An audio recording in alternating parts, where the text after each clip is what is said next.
નમસ્કાર, જય હિન્દ, વંદે માતરમ વિદ્યાર્થી મિત્રો. તમારું સ્વાગત છે IS lifestyle academy daily current affair analysis લેક્ચરમાં. જ્યાં જે પણ વિદ્યાર્થી મિત્રો સ્પર્ધાત્મક પરીક્ષાની તૈયારી કરી રહ્યા હોય એમના માટે આપણે ડેલી બેઝ ઉપર કરંટ અફેરની પ્રિપરેશન સારી રીતે થઈ શકે એ હેતુસર આપણે ધ હિન્દુનું ગુજરાતી એનાલિસિસ જોઈએ છીએ અને જે એક્ઝામ પોઈન્ટ ઓફ વ્યૂ અગત્યનો ટોપિક હોય, કામના ટોપિક હોય, જેમાંથી ક્વેશ્ચન આવી શકે પ્રિલિમ્સ કે મેન્સમાં, એની ચર્ચા હું તમારી સાથે કરું છું. જે વિદ્યાર્થી નવા છે એમના માટે એટેન્ડન્સ આપવાનો આગ્રહ રાખો. વિદ્યાર્થી મિત્રો, જે પણ વિદ્યાર્થી ડેલી બેઝ ઉપર કરંટ અફેરની પ્રિપરેશન કરે છે તો એ પોતાનું નામ લખે, એરિયાનું નામ લખે, થેન્ક યુ સર અથવા પ્રેઝન્ટ સર કરીને કોમેન્ટ કરે, જેથી ખ્યાલ આવે કેટલા વિદ્યાર્થી મિત્રો છે જે રેગ્યુલર કરંટ અફેરની તૈયારી કરી રહ્યા છે.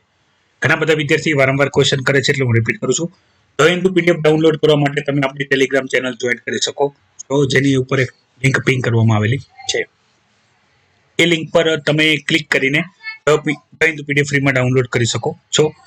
પછી ક્વેશ્ચન પ્રેક્ટિસ કરવા માટે પ્રિલિમ્સ અને મેન્સના યુપીએસસી અને જીપીએસસી અને સિલેબસ ડાઉનલોડ કરવા માટે તમે આપણી એકેડમીની વેબસાઇટ છે islifestyle.com તેની વિઝિટ લઈ શકો છો અને ત્યાંથી ક્વેશ્ચન પેપર ડાઉનલોડ કરીને એનું એનાલિસિસ કરીને પ્રેક્ટિસ કરીને તમારી પ્રિપરેશન સારી રીતે કરી શકો. વિદ્યાર્થી મિત્રો, આજે આપણે વાત કરવા જઈ રહ્યા છીએ આજના ડેલી કરંટ અફેર એનાલિસિસમાં પહેલો એડિટોરિયલ. તો એ એડિટોરિયલ બેઝ છે કે જે હાલના પોલિટિશિયન, જ્યુડિશરી અને બ્યુરોક્રેટ્સ, તો એનો કઈ રીતનો રોલ આવે છે. સ્પેશિયલી આ આપણે જે જગમોહન રેડ્ડી વાળો કેસ અને આપણા જે ચંદ્રબાબુ નાયડુ વાળો જે છે, બરાબર, તો એ પોલિટિકલ વેમાં વધારે ઇન્ફોર્મેશન અહીંયા ડિસ્કસ કરવામાં આવેલી છે. તમે વાંચજો. બની શકે તો આપણે આના ઉપર એક લિટલ બીટ ઓવરવ્યુ જોશું, જેમાં આપણે આ મુદ્દો આખો શું છે એક જ લાઈનમાં આપણે ડિસ્કસ કરી લેશું. કોઈ એવા આર્ગ્યુમેન્ટ નથી, કોઈ એવા સ્ટેટિક ઇન્ફોર્મેશન નથી જે તમને પ્રિલિમ્સ કે મેનમાં પૂછાય, તો આપણે વધારે ડિસ્કશન કરશું નહીં.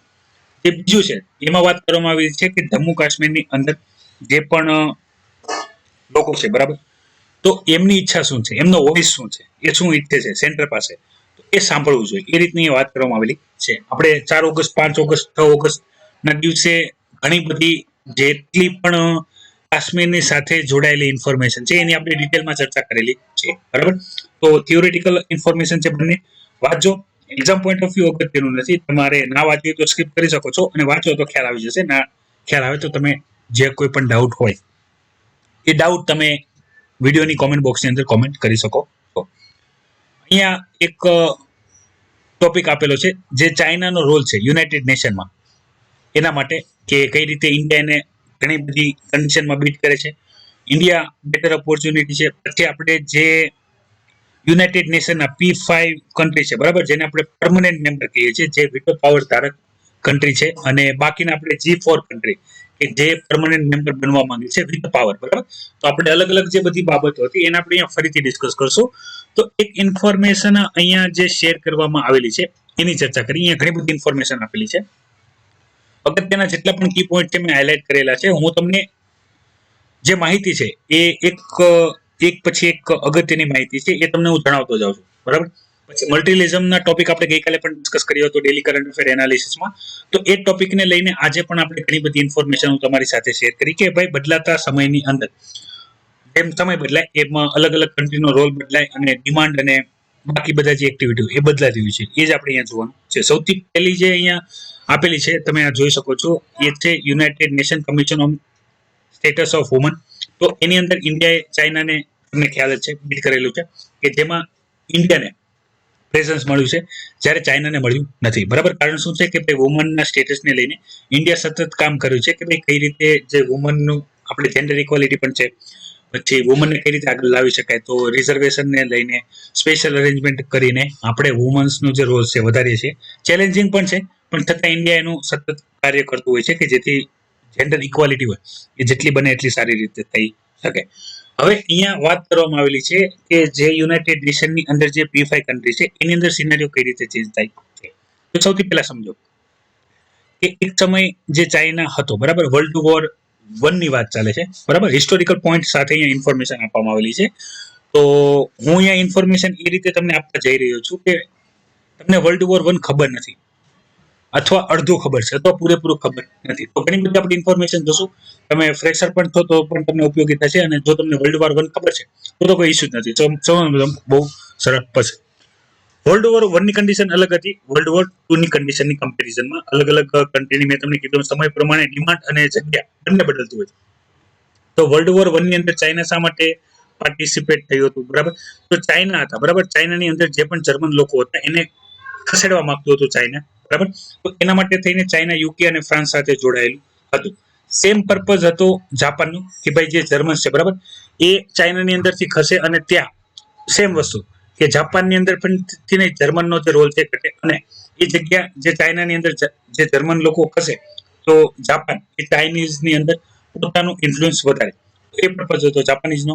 તો એ કારણોસર ચાઇના અને જાપાન બંને યુકે અને ફ્રાન્સ સાથે જોડાયેલા એન્ટી જર્મન મુવમેન્ટની અંદર વર્લ્ડ વોર 1 ની કન્ડિશન છે. ઇન્ડિયાની સ્થિતિ તમને ખબર હતી, ઇન્ડિયા જે બ્રિટિશ નો ભાગ હતો, બરાબર, બ્રિટિશ કોમનવેલ્થ નો ભાગ હતો, એટલે એના સંદર્ભમાં થઈને ઇન્ડિયા પણ પોતાના સોલ્જર વર્લ્ડ વોર 1 ની અંદર બ્રિટિશ યુકે ના સાથે લડવા માટે મોકલ્યા હતા ત્યારે, કારણ કે ઓટોનોમી ઇન્ડિયા પાસે હતી નહીં, ઇન્ડિયા પાસે કોઈ ઓપોર્ચ્યુનિટી હતી નહીં ડિસિઝન લેવાની, એ માટે થઈને ઇન્ડિયા પણ વર્લ્ડ વોર 1 ની અંદર યુકે સાથે રહીને લડ્યો હતો.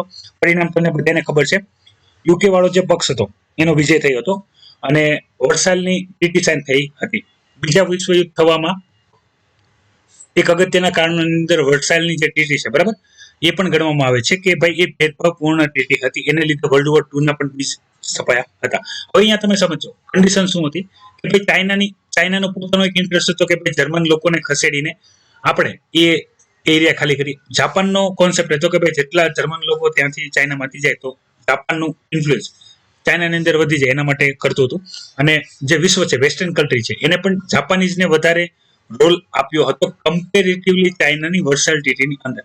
એમાં શું આવે કે ભાઈ જાપાનીઝનો જે રોલ હતો એ અગત્યનો હતો ચાઇના કરતા, કારણ કે જે ચાઇનાના સપોર્ટિવ સિસ્ટમ તરીકે જાપાન પોતે કામ કરતો હતો. તો વર્સાલ ટ્રીટીની અંદર ચાઇનાને બોલાવવામાં તો આવ્યું પણ રેકગ્નેશન આપવામાં આવ્યું નહીં, જાપાનને રેકગ્નેશન આપવામાં આવ્યું. હવે અહીંયા વાત સમજો વર્લ્ડ વોર 2 ની કન્ડિશન. તો વર્લ્ડ વોર 2 ની અંદર શું થયું કે ભાઈ જે જાપાન હતું, બરાબર, એને પોતાનો પક્ષ બદલી લીધો, જે વેસ્ટર્ન કન્ટ્રી બાજુ હતું ત્યાંથી એને જે ઇન્ટરેસ્ટ હતો એ ચેન્જ કરી દીધો અને ચાઇના સેમ જે એલાયન્સ હતું, બરાબર, એની અંદર જ એનો ભાગ બનીને જ રહ્યો. હવે કેવું થયું હતું, પેલા જે સાથી મિત્રો તરીકે જાપાન લડ્યું હતું વેસ્ટર્ન કન્ટ્રી સાથે અને બીજી જે વર્લ્ડ વોર થયું તો એમાં અગેન્સ્ટ જતું રહ્યું, બરાબર. અને એ સમયમાં જાપાનનું જે બીજા વિશ્વયુદ્ધનો અંત આપણે જે જોયો હતો, બરાબર, કે હિરોશીમા અને નાગાસાકી ઉપર જે અણુબોમ્બ નાખીને આપણે એનો અંત આવ્યો હતો. અંતનો દિવસ કયો હતો એ મેં ડિટેલમાં ચર્ચા કરેલી છે, એ તમે વિડીયોની કોમેન્ટ બોક્સમાં કોમેન્ટ કરજો, બરાબર. મેં ડિટેલમાં ઇન્ફોર્મેશન આપેલ છે વર્લ્ડ વોર 2 નો અંત કઈ રીતે થયો હતો, કઈ ડેટે થયો હતો, જે ડેટે થયો છે એ તમારે વિડીયોની કોમેન્ટ બોક્સમાં ડેટ લખવાની છે. હવે આખો રોલ સમજો. જાપાન પોતાનું જે કન્ટ્રી હતી જૂથ હતું એ બદલી નાખ્યું, બરાબર. હવે અમેરિકાએ શું નક્કી કર્યું કે ભાઈ જે યુએસએસઆર છે, બરાબર, એની અગેન્સ્ટમાં જો કોઈ કામ કરી શકે એવું કોઈ કન્ટ્રી હોય તો એ છે ચાઇના, બરાબર. તો આપણે ચાઇનાને શું કરવું જોઈએ, ડોમિનન્સ આપવું જોઈએ, ચાઇનાને આપણે પાવર વધારવો જોઈએ કે જેથી અમેરિકાને શું લાગ્યું કે ભાઈ ચાઇના છે એ યુએસએસઆર ની અગેન્સ્ટ લડી શકશે. 1972 ના સંદર્ભ 72 મતલબ 70 ના દાયકાની વાત છે. ત્યારથી જે ચાઇના હતું એને અમેરિકાનો સપોર્ટ મળતો હતો, બરાબર. જે રિપબ્લિક ઓફ ચાઇના છે એને સપોર્ટ આપવામાં આવ્યો કોના દ્વારા, અમેરિકા દ્વારા. શા માટે, યુએસએસઆર ને કંટ્રોલ કરવા માટે, કારણ કે જે બીજું વિશ્વયુદ્ધ થયું તો એમાં જાપાન એ એલાયન્સમાંથી અલગ નીકળીને અગેન્સ્ટ એલાયન્સમાં આવી ગયું હતું અને ચાઇના હતું એ સેમ એલાયન્સમાં હતું. તો ચાઇનાને આપણે કહીએ ને કોઈ પણને મારવા માટે આપણે એના ખભાનો ઉપયોગ કરીને એના ઉપર બંદૂક ફોડવા જેવી કન્ડિશન હતી, તેમાં જેના ખંભા પર બંદૂક મૂકવામાં આવી હતી એ ચાઇના હતું. 1972માં ચાઇના પણ યોગ્ય રીતે ડેવલપ થાય એટલે અમેરિકા દ્વારા શું કરવામાં આવ્યું હતું, સ્ટેપ લેવામાં આવ્યા કે ઇકોનોમિકલ ગ્રોથ ચાઇનાને કરાવવા માટે. શા માટે ચાઇના અત્યારે ઇકોનોમિકલ સાઉન્ડ છે એનું એક રીઝન છે એ છે અમેરિકા દ્વારા 1972 ની અંદર ઇકોનોમિકલ ગ્રોથ માટેનો સપોર્ટ, બરાબર. હવે થયું શું કે ભાઈ જે બાપે જે દીકરાને શીખવાડ્યું એ દીકરો હવે બાપ સામે લડવા ઉભો થયો, બરાબર. અત્યારે જે કોલ્ડ વોર વારની જે કન્ડિશન છે, ઇકોનોમિકલ કોલ્ડ વોર વારની જે કન્ડિશન છે, તો એમાં આપણે જે જોઈએ છે તો ચાઇના અમેરિકાની સાથે જ લડી રહ્યો છે, બરાબર. આ કન્ડિશન બધાને ડિટેલમાં ખ્યાલ છે. તો હવે શું થાય છે કે ભાઈ જે ચાઇના તો ઉભરીને આવી જ ગયું છે, તો ચાઇના માટે હવે કોણ ઓપ્શન હોય કે તો ચાઇનાનો ઓપ્શન હવે ગણવામાં આવે છે ઇન્ડિયા, બરાબર. એટલે હવે પિક્ચરની અંદર ઇન્ડિયાનો રોલ વધી ગયો છે. તો જે પહેલી કન્ડિશન છે એ હાઇલાઇટ શા માટે કરેલી છે, કારણ કે ચાઇનાને કોઈ જો માત આપી શકે એવું કોઈ કન્ટ્રી અત્યારમાં હાલમાં હોય તો ઇન્ડિયા છે, ઇન્ડિયા મલ્ટીલિઝમ ફોલો કરે છે, બરાબર. ઇન્ડિયાનો કોઈ એવું નથી કે ભાઈ હું કોઈ એક કન્ટ્રી સાથે છું, ના, નથી આપણે અમેરિકા સાથે, નથી આપણે રશિયા સાથે, નથી આપણે ચાઇના સાથે, નથી આપણે બીજી કોઈ કન્ટ્રી સાથે, બરાબર. આપણે ઇન્ડિવિજ્યુઅલ છે, પણ ઇન્ડિવિજ્યુઅલ પૂરી રીતે નહીં, આપણે મલ્ટીલિઝમ ફોલો કરીએ છીએ. બીજા વિશ્વયુદ્ધમાં આપણે નામ મોમેન્ટ ફોલો કરી હતી, નોન એલાયન્સ મોમેન્ટ ફોલો કરી હતી, બરાબર. કારણ કે ઇન્ડિયા પાસે ત્યારે ડિસિઝન લેવાનો સમય હતો. ઇન્ડિયાની પાસે થોડું, પૂરું તો ના કહી શકાય, બરાબર, કારણ કે આઝાદી પહેલા તે બીજું વિશ્વયુદ્ધ પૂરું થઈ ગયું હતું, પણ ત્યારે આપણે જે ફ્રીડમ ફાઇટર હતા એનો રોલ હતો ઇન્ડિયા ઉપર કે ભાઈ ઇન્ડિયા પાર્ટિસિપેટ કરશે કે નહીં કરશે, અથવા કરશે તો કઈ રીતે કરશે. તો આપણે કન્ડિશનલ આપણે એમની સાથે જોડાયેલા હતા, બરાબર. પણ ત્યારે આપણે નોન એલાઇનમેન્ટ મોમેન્ટ ફોલો કરેલી હતી, જે અલગ સિનારીઓ હતો એની પછી. અને એ બાદ બીજા વિશ્વયુદ્ધ બાદ નોન એલાઇનમેન્ટ મોમેન્ટ ફોલો કરી આપણે કોઈ સાથે નથી. હવે મલ્ટીલિઝમ ઉપર આવ્યા. તો મલ્ટીલિઝમ ઉપર વિદ્યાર્થી મિત્રો આપણે ઘણા સમયથી ચર્ચા કરીએ છીએ. મલ્ટીલિઝમ તમે કયા ફોર્મમાં વાત કરો છો? તો આ એકબીજા અત્યારે જે આપણે વાત કરી રહ્યા છીએ એ ગ્લોબલી જીઓપોલિટિકલ વેમાં વાત કરી રહ્યા છીએ, બરાબર. આપણે જે ગઈકાલે મેં તમારી સાથે આપણે હમણાં ચર્ચા કદાચ કરશું અહીંયા ડિટેલમાં, ત્યારે તમને ખ્યાલ આવશે કે જે આપણે ગ્લોબલ હંગરની વાત કરીએ, બરાબર, અત્યારે એનો જે સર્વે છે એની પણ ડિસ્કશન કરવાના છીએ. તો ત્યારે મેં તમને મલ્ટીલિઝમની વાત કરેલી હતી, પોવર્ટી લડવાની સાથે કઈ રીતે ભાઈ આપણે જો એગ્રીકલ્ચરને પ્રોપર એસ્ટાબ્લિશ કરીએ, બરાબર, પ્રોપર આપણે જે ધાન છે, ક્રોપ છે, એનું કલ્ટિવેશન કલેક્શન કરીએ અને જો પ્રોપર ઇલ્ડ આવે આપણે બધા સુધી એનું ડિસ્ટ્રીબ્યુશન કરી શકીએ એવા કન્ટ્રી છે જ્યાં એગ્રીકલ્ચર પ્રોપર રીતે થતું નથી. તો આપણે જે એગ્રીકલ્ચર પ્રોડક્ટ છે એનું એક્સપોર્ટ કરીએ, બદલામાં આપણને પૈસા મળે. બીજા એવા કન્ટ્રી છે કે જે બીજી કોઈ પ્રોડક્ટ બનાવતા હોય જેની ઇન્ડિયાને જરૂર હોય તો ઇન્ડિયાને બેનિફિટ થાય. તો એ સંદર્ભમાં અત્યારે આપણે જે વાત કરી રહ્યા છીએ એ ઇન્ટરનેશનલ રિલેશનશિપની અંદર જીઓ પોલિટિકલ ડિસ્કસ કરી રહ્યા છીએ, બરાબર. કારણ કે કયા દેશનું કયું કન્ડિશન હતું અહીંયા આપણે નથી ઇકોનોમીને ધ્યાનમાં લેતા, બરાબર. ઇકોનોમીને મતલબમાં જે રિલેશન છે એને આપણે ચર્ચા કરી રહ્યા છીએ. જીઓ પોલિટિકલ જે રિલેશન હોવા જોઈએ, બરાબર, જે બદલતા રહેતા હોય છે. આપણે ઘણા સંદર્ભમાં અલગ રીતે જોઈએ છીએ સેમ વસ્તુ. તો ઇન્ડિયા એનો ઓપ્શન થાય છે. તો ઇન્ડિયાની પોતાની ડિમાન્ડ છે, G4 કન્ટ્રીની ડિમાન્ડ કે ભાઈ જે ઇન્ડિયા છે, જર્મની છે, જાપાન છે, બ્રાઝિલ છે. તો આ એવા બધા કન્ટ્રી છે કે જે મોટા કન્ટ્રી છે, જેનું પ્રેઝન્સ વધારે છે, ગ્લોબલી એનું ઇન્ફ્લુઅન્સ છે, પણ એ લોકો યુનાઇટેડ નેશનની અંદર P5 ની અંદર નથી. તો એને P5 ની અંદર શું મળવું જોઈએ? રેકગ્નેશન મળવું જોઈએ.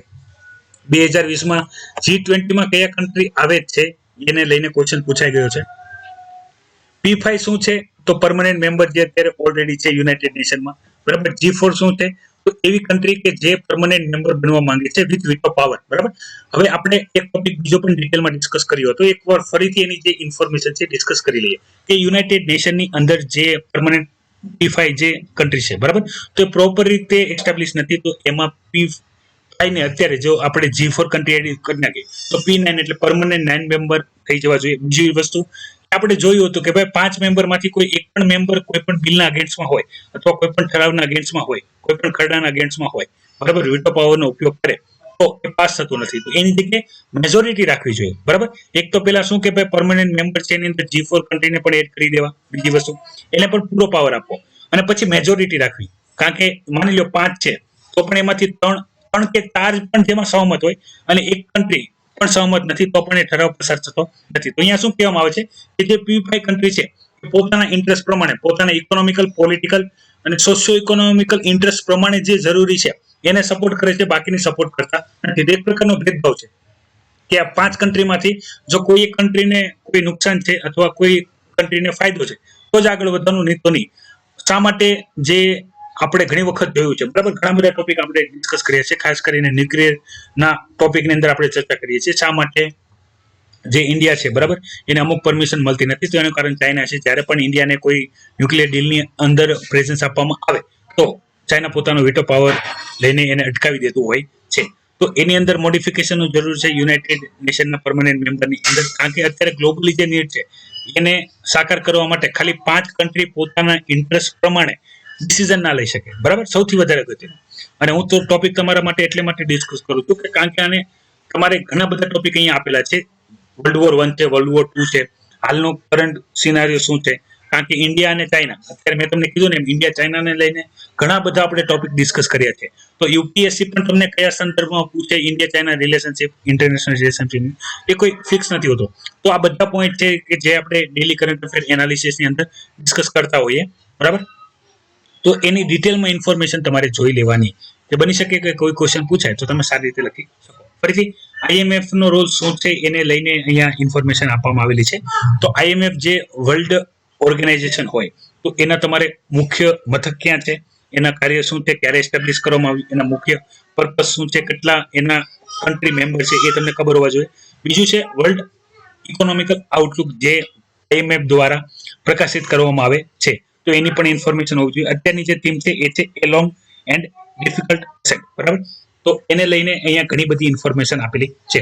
સ્ટેટિસ્ટિકલ ઇન્ફોર્મેશન છે, ડેટા તમારે પરફેક્ટ રીતે યાદ રાખવાના નથી, બરાબર. જે અહીંયા બાબતો રજૂ કરવામાં આવી છે એ વાંચી લેજો, નોર્મલ જ છે, બરાબર. એટલું બધું જો તમને બેઝિક ઇકોનોમી પણ ખ્યાલ હોય તો પણ તમે સારી રીતે એને એક્સપ્લેન કરી શકો. તો આ બધી ડિટેલ આપણે ડિસ્કસ કરી છે. એની સિવાય જે અગત્યની બાબત છે એની આપણે ડિસ્કસ અત્યારે તમારી સાથે કરવા જઈ રહ્યા છીએ. એ છે અગત્યનો એવો ટોપિક કે જેની ચર્ચા આપણે અહીંયા કરવાના છીએ. સાયન્સને લગતો ટોપિક છે. તો વિદ્યાર્થી મિત્રો, સાયન્સને લગતો ટોપિક છે, વધારે ડિટેલમાં નહીં જઈએ.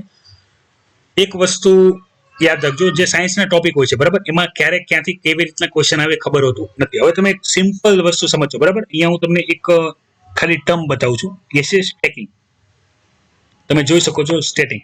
હવે બની શકે કે સ્ટેટિંગ આપણે આજે ડિસ્કસ કરીએ છીએ, 1 વર્ષ પછી હવે UPSC 2021ની પ્રિલિમ્સ આવશે, હવે ત્યાંથી સ્ટેટિકમાંથી કોઈ ક્વેશ્ચન આવી જાય, બરાબર. તો તમે ગૂગલ કરશો અથવા સર્ચ કરશો અથવા ન્યૂઝપેપર જોશો તો એની અંદર તમને બની શકે કે બતાવી દે કે ભાઈ સ્ટેકિંગ ક્યાં આવેલું હતું, શું છે, XYZ, બરાબર. ગૂગલ કરો એટલે લગભગ ગૂગલ બાબા જે કળિયુગના દેવતા તરીકે છે, તો કોઈ ના કોઈ ઇન્ફોર્મેશન તમારી સામે લઈને આવતા હોય છે. પણ as a student, as a UPSC આસ્પિરન્ટ, બરાબર, તમારે કેટલી વસ્તુ વાંચવું, એવું ઘણા બધા વિદ્યાર્થીઓ 2020ની જે એક્ઝામ થઈ ત્યારે પણ વિદ્યાર્થીઓ ડિસ્કસ કરતા હતા, અને મારે પણ એમની સાથે ડિટેલમાં ડિસ્કસ થઈએ, સર કેટલું વાંચવું, કેટલાક રિપોર્ટ વાંચવા. અમે નોન સાયન્સ બેકગ્રાઉન્ડથી વિદ્યાર્થી છીએ અથવા અમે આર્ટ્સના છીએ, અમુક સાયન્સના ટોપિક અમને ખબર નથી હોતા, બરાબર.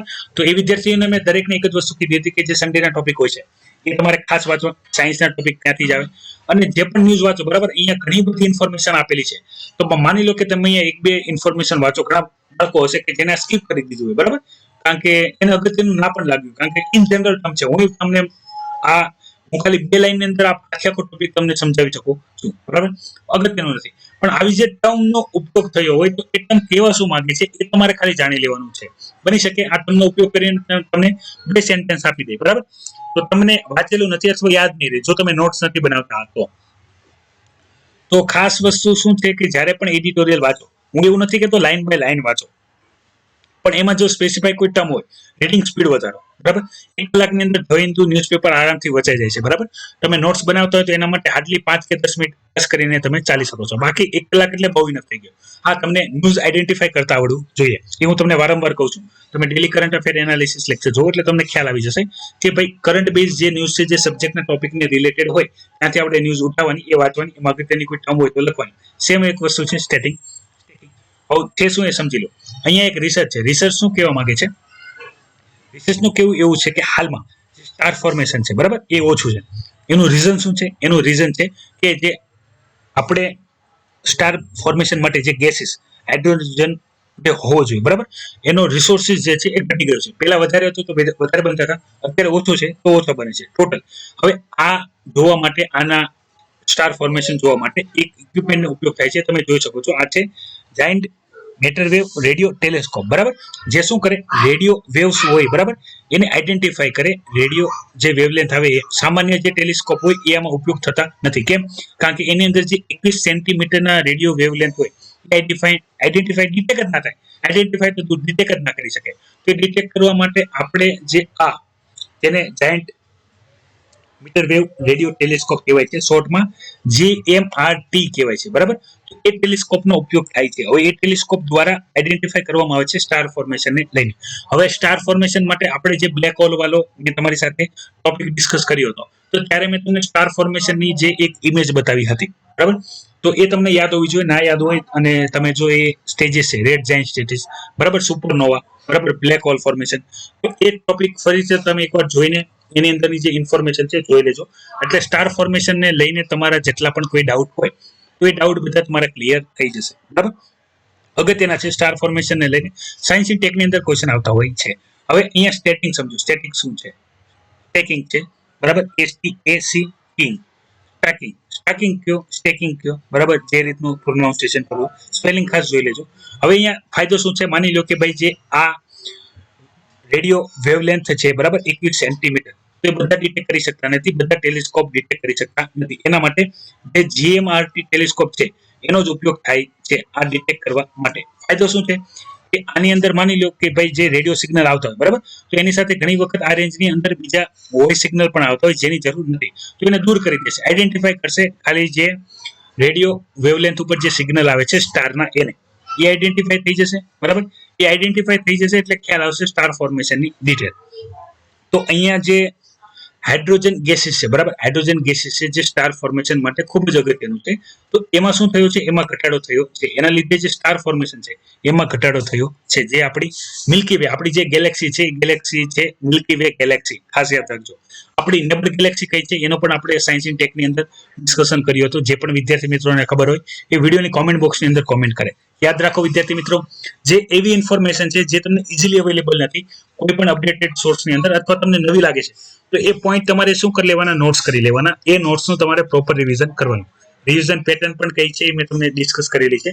સૌથી પહેલા 1 અઠવાડિયા, પછી 1 મહિને, અને પછી 3 મહિને. જો તમે પ્રોપર રિવિઝન નહીં કરો તો તમે ઇન્ફોર્મેશન છે, ખાસ કરીને કરંટની ઇન્ફોર્મેશન જે વારંવાર રિપીટ થતી નથી. તમે એનસીઆરટી રિપીટ કરો છો, જીએસ રિપીટ કરો છો, પણ જો કરંટ અફેરના અગત્યના જે ટોપિક છે એ રિપીટ કરતા નથી તો એ ભૂલાઈ જશે, બરાબર. સેમ વસ્તુ યોજના, આર્ટિકલ, બરાબર, સ્કીમ અને ઘણા બધા સર્વે, એ જે તમે એક વખત વાંચો છો તો એની નોટ્સ બનાવો, એને રિવાઇઝ કરો, એના અગત્યના પોઈન્ટ, કી પોઈન્ટ છે એને જોવો, બરાબર. કારણ કે એ મેં તમને કીધું છે, તમે આજે જે વાંચેલું છે, બરાબર, આના હું એક્ઝામ નેક્સ્ટ 1 વીક પછી લઉં ને, કોઈ પણ વિદ્યાર્થી આમાં સાચો જવાબ આપશે નહીં જો એને રિવિઝન કર્યું નથી તો, બરાબર. જે વિદ્યાર્થી મિત્રો અઠવાડિયે અને મહિને રિવિઝન કરે છે એને ઇન્ફોર્મેશન યાદ રહેશે. રિવિઝનમાં ટાઈમ વધારે નથી લાગતો, બરાબર. જે તમે આખા દિવસમાં વાંચ્યું હોય છે એને રિવિઝન કરવા હાર્ડલી અડધો કલાક કે કલાકની જરૂર હોય છે. તો માની લો કે તમે 7 થી 7 દિવસ વાંચો છો તો તમે વધીને 3 થી 4 કલાકમાં આખા અઠવાડિયાનું જેટલું પણ વાંચ્યું છે રિવિઝન કરી શકો છો. અને જ્યારે પછી રિવિઝન કરશો તો એટલા જ સમયની અંદર 5 થી 6 કલાકમાં તમે આખા મહિનાના જે અગત્યના ટોપિક છે એનું તમારું રિવિઝન કમ્પ્લીટ થઈ જશે. તો વિદ્યાર્થી મિત્રો, આવી બધી જે સાયન્સને રિલેટેડ ઇન્ફોર્મેશન આવતી હોય છે, જો જરૂરી લાગે એની નોટ્સ બનાવો અને એ નોટ્સનું પ્રોપર રિવિઝન કરો કે જેથી તમને કોઈ ક્વેશ્ચન એમાંથી પૂછાય તો તમે સારી રીતે લખી શકો. પછી અહીંયા ફરીથી એક ટોપિકની આપણે ચર્ચા કરી લઈએ તમારી સાથે, જે ટોપિક બેઝ છે મેડિકલ ડિપાર્ટમેન્ટને લઈને. તો વિદ્યાર્થી મિત્રો, કોવિડ-19 ને લીધે એક ફાયદો થયો છે કે ભાઈ સામાન્ય લોકો પણ ડોક્ટર બની ગયા છે, બરાબર. તમને એટલે મેં ઇન જનરલ જોયું છે ઘણા બધા એવા લોકો કે જે વોટ્સઅપમાં અથવા સોશિયલ મીડિયામાં એવા ઇન્ફોર્મેશન શેર કરતા હોય છે જાણે પોતે ડોક્ટર હોય કે ભાઈ આ રીતે કરો, અથવા સલાહ પણ એટલી શ્યોરલી આપતા હોય કે તમે આ વસ્તુ કરશો તો થઈ જશે, બરાબર. તો એ સૌથી મોટો ફાયદો છે કોરોના વાયરસનો જે મને લાગી રહ્યો છે. લોકો હેલ્થને લઈને વધારે કન્સર્ન થઈ ગયા છે. લોકો ફરીથી એલોપેથી જે સિસ્ટમ છે, આપણી જે મેડિસિન સિસ્ટમની અંદર તમને જે ડોક્ટર દવા પ્રિસ્ક્રાઇબ કરે છે એલોપેથિક હોય છે, બરાબર. એની સિવાય લોકો એલોપેથીને દૂર કરીને, એલોપેથીની સાઇડ ઇફેક્ટને દૂર કરીને ફરીથી આયુર્વેદ તરફ વળ્યા છે. ખૂબ સારી વાત છે, બરાબર. ખૂબ આવકાર્ય પણ છે. અને તમારામાંથી કોઈ એમબીબીએસ વિદ્યાર્થી હોય, બરાબર, જે એલોપેથી પ્રેક્ટિસ કરતા હોય, તમારું પણ શું માનવું છે એ તમે વિડીયોની કોમેન્ટ બોક્સમાં કોમેન્ટ કરજો. હા, ફાયદા નુકસાન બંનેમાં છે, બરાબર. પણ તમારું પર્ટિક્યુલર આ વિશે શું માનવું છે, ચેલેન્જિંગ હું તમને એક ટાસ્ક આપું છું, તો વિડીયોની કોમેન્ટ બોક્સમાં તમે કોમેન્ટ કરી શકો છો તો મને પણ ખ્યાલ આવે. ચર્ચા શરૂ કરીએ. રીપર્પઝ શું છે, રિસ્ટ્રક્ચરિંગ શું છે, બરાબર. તો ઇન્ફોર્મેશન સ્ટેટિક ફોર્મમાં આવેલી છે અને તમારે વાંચવાની છે, બરાબર. ખાસ કરીને જે મેડિકલ સ્ટુડન્ટ નથી, બરાબર, મેડિકલ સ્ટુડન્ટને સમજવી ઈઝી થઈ જશે. બાકી બધા વિદ્યાર્થીઓએ આ ઇન્ફોર્મેશન સતત જોવી પડશે. કહેવામાં શું આવે છે, હું તમને પેલા જે રીપર્પઝ ડ્રગ છે એનો મતલબ શું છે એ તમને સમજાવી દઉં, ફાયદા શું છે એ પણ સમજાવી દઉં, બરાબર. પછી તમે ટોપિક વાંચો તો તમને ખ્યાલ આવી જશે. રીપર્પઝનો ડ્રગ છે, આપણે આની પહેલા એક ટોપિક ડિસ્કસ કર્યો હતો કે જે એન્ટીમાઇક્રોબિયલ ડ્રગ હોય, બરાબર. એન્ટીમાઇક્રોબિયલ એટલે કે જે બીજા માઇક્રો ઓર્ગેનિઝમ છે, વાયરસને બાદ કરીને આપણે બેક્ટેરિયા કે ફંગસ અથવા XYZ લઈએ કે જેની અંદર કોઈ ડ્રગ યુઝ થતી હોય હાલમાં કરંટમાં, બરાબર. તો એ ડ્રગનો ઉપયોગ કરી આપણે જો કોરોના વાયરસ સામે લડી શકાય કે નહીં એનું ટેસ્ટિંગ કરવા જોઈએ, જેથી શું થાય કે એક ડ્રગ જે ઓલરેડી આપણે યુઝ કરીએ છીએ એ ડ્રગના બીજા પણ કોઈ ઇફેક્ટ હોય કોરોના વાયરસમાં તો આપણા માટે ઉપયોગી થાય. તો એવી કન્ડિશનમાં જે પ્રાઇમરી કન્ડિશન હતી, બરાબર, જેની અંદર આપણે કોરોનાના ટ્રીટમેન્ટ માટે રામડેસિવિર, બરાબર, હાઇડ્રોક્સીક્લોરોક્વિન જે દવા છે એનો ઉપયોગ આપણે કરતા હતા. પણ પછી WHO દ્વારા એક ઇન્ફોર્મેશન આપવામાં આવી કે ભાઈ જે આ બધી ડ્રગ છે, બરાબર, એ કોરોના વાયરસમાં કોઈ કામ કરતી નથી. એટલે કામ કરે છે પણ ઇફેક્ટિવ કોઈ કામ કરતી નથી, અથવા પોટેન્ટ જે એક્ટિવિટી હોવી જોઈએ એક્ટિવિટી છે નહીં. તો આપણે આની સિવાયની બીજી બધી જે ડ્રગ છે, બરાબર, કઈ ડ્રગ છે, એક આરસીબી જે કમ્પોનેન્ટ છે, બરાબર, એની આપણે ડિસ્કસ કરી, અને મેટાલો ડ્રગ છે, બરાબર, એની આપણે ડિસ્કશન કર્યા હતા. બે જે ડ્રગ છે એ આપણે ડિસ્કસ કર્યા હતા એન્ટીમાઇક્રોબિયલ જે ટોપિક આપણે ડિસ્કસ કર્યો હતો એની અંદર. તો આવું કેવું થાય કે ઓલરેડી જે સિસ્ટમની અંદર જ જે મેડિસિન અવેલેબલ છે, એન્ટીમાઇક્રોબિયલ મેડિસિન જે અવેલેબલ છે, બરાબર, જે વપરાતી હોય તો બેક્ટેરિયલ ઇન્ફેક્શન માટે છે, પણ એની વાયરલ માં પણ સારી ઇફેક્ટ આવતી હોય, તો એ બધી જે મેડિસિન છે, બરાબર, આપણે એને બ્રોડ મેડિસિન કહેવાય છે મેડિસિન ટર્મની અંદર, કે ભાઈ એક જ મેડિસિન આપો, વાયરલ હોય, બેક્ટેરિયલ હોય, ફંગલ હોય, બધામાં કામ કરે અને ક્યોર થઈ જતું હોય છે પેશન્ટ, તેનો ઉપયોગ ડોક્ટર દ્વારા કરવામાં આવતો હોય છે. તો એક તો વસ્તુ સમજાઈ ગઈ કે ઓલરેડી જે ડ્રગ અવેલેબલ છે માર્કેટની અંદર જે એન્ટીમાઇક્રોબિયલ તરીકે યુઝ થતી હોય, હા કે આપણી પાસે એના કોઈ ડેટા હોતા નથી COVID-19 ને અગેન્સ્ટમાં, પણ આપણે એનું વર્લ્ડ વાઇડ ટેસ્ટિંગ કરીએ, બરાબર, અહીંયા તમે જોઈ શકો છો મલ્ટી કન્ટ્રી ટ્રાયલ કરીએ અને ડેટા ઇન્ફોર્મેશન લઈએ અને કલેક્ટ કરીએ, અને જો એની કોઈ ઇફેક્ટ આવતી હોય તો આપણે એનો જ ઉપયોગ કરીએ.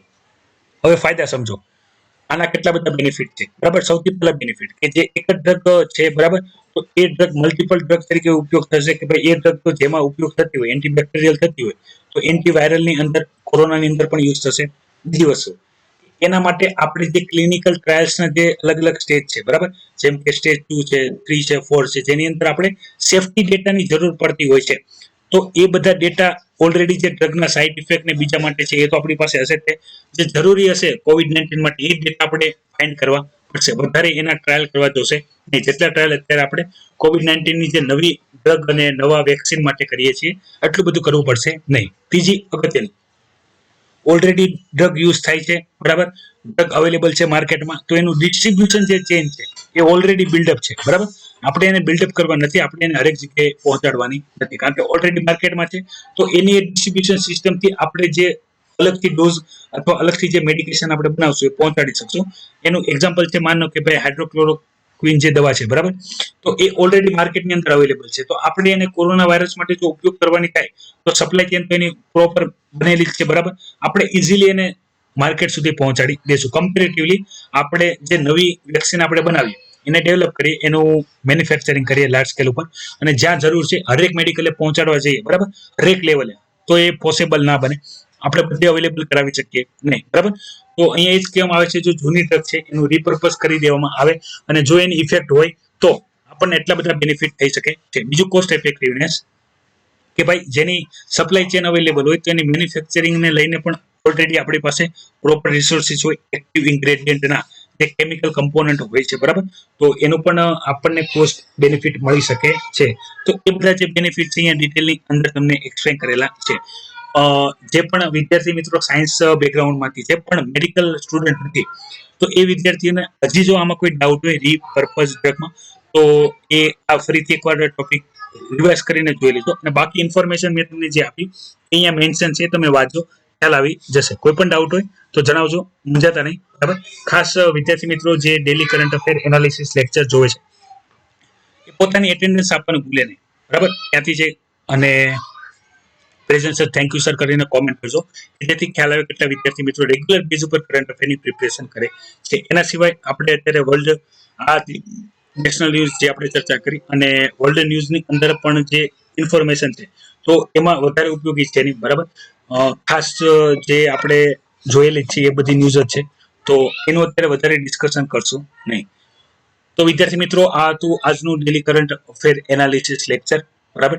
વિડીયોની ઇન્ફોર્મેશન ગમી હોય તો લાઈક કરજો, કોઈ પણ ડાઉટ હોય, કોઈ ક્વેશ્ચન હોય અથવા કંઈ પણ હોય, બરાબર, તો વિડીયોની કોમેન્ટ બોક્સની અંદર કોમેન્ટ કરજો, અને ખાસ કરીને વિડીયોને શેર જરૂર કરજો વિદ્યાર્થી મિત્રો, કારણ કે બની શકે ઘણા બધા વિદ્યાર્થીને આની માહિતી ના હોય. તમે જ્યારે શેર કરશો બીજા વિદ્યાર્થી, રેગ્યુલર વિદ્યાર્થી દ્વારા કરવામાં આવે છે, પણ બધા વિદ્યાર્થી સુધી પહોંચાડવામાં તમે જેટલો સપોર્ટ કરશો એટલો બેનિફિટ રહેશે. તમે જેટલો સપોર્ટ કરશો એટલો IS લાઇફસ્ટાઇલ એકેડમી દ્વારા પણ તમને સામે સપોર્ટ મળશે. અને જો તમે નવા આવું ચેનલને સબસ્ક્રાઇબ ના કરી હોય તો અવશ્ય સબસ્ક્રાઇબ કરી લેજો, જેથી આવા અવનવા અપડેટેડ ઇન્ફોર્મેશન તમને મળી રહે. અને એક અહીંયા ન્યૂઝ છે, એ છે કે ભાઈ જે પેરિસ આપણે રશિયાની જે ન્યૂ સ્ટાર્ટ ટ્રીટી છે એને એક્સપાન્ડ કરવામાં આવી રહી છે, બરાબર. તો એ નોર્મલ જ છે, તમને ન્યૂ સ્ટાર્ટ ટ્રીટી શું છે એની ઇન્ફોર્મેશન હશે જ, તે વાંચી લેજો, ખ્યાલ આવી જશે. અગત્યનું ના લાગ્યું, બરાબર, કારણ કે ક્વેશ્ચન આવવા માટે કોઈ કોન્ક્રીટ આર્ગ્યુમેન્ટ અથવા કોન્ક્રીટ ચેન્જીસ હોવા જરૂરી છે, એટલે હું ડિસ્કસ કરતો નથી, બરાબર. તો વિદ્યાર્થી મિત્રો, આવી અગત્યની ઇન્ફોર્મેશન હું સતત તમારા સુધી પહોંચાડતો રહીશ, બરાબર. અને ખાસ કરીને અત્યારે જે ઓનલાઈન કોર્સ છે એનું કામ વધારે ચાલી રહ્યું છે, તો એને લઈને થોડોક શેડ્યુલ ડિસ્ટર્બ છે, પણ તમે ચિંતા ન કરતા, બહુ જલ્દી ફરીથી જે શેડ્યુલ છે એ રેગ્યુલર થઈ જશે. તો વિદ્યાર્થી મિત્રો, આ હતું આજનું કરંટ અફેર એનાલિસિસ લેક્ચર. પોતાની એટેન્ડન્સ આપવાનું ભૂલતા નહીં. તો વિદ્યાર્થી મિત્રો, તમે બધા કરો મજા અને મને આપો રજા. લાઈવ લેક્ચરમાં જોડવા બદલ આભાર. જોતો રહો IAS lifestyle academy daily current affair analysis lecture. જય હિન્દ, વંદે માતરમ.